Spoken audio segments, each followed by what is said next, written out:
Hey everybody, this is a quick video in case you have a Bosch brand stove and you're getting an E11 error on it. And if you're getting an E11 error on it, you probably notice that none of the buttons are working.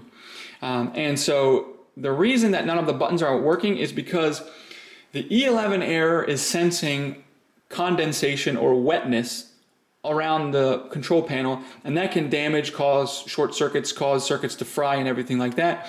And then you're going to need to have your oven repaired and probably control panels replaced and all that kind of stuff. So first order of business is it shuts it off and gives you this error. So if you get this error, all you want to do is cut your oven off and then wipe away all the humidity, get a towel or something and get it all dried off. And then once that happens, I would also just leave it for a little while. If you're able to, just leave it off for a little while and let any moisture that you weren't able to get to evaporate before you try to turn it back on.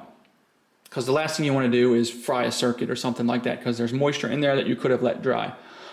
So anyways, and then once you do that, you should be able to turn it back on and this error should be gone. So I hope this helped. Thanks a lot for watching. Have a great day.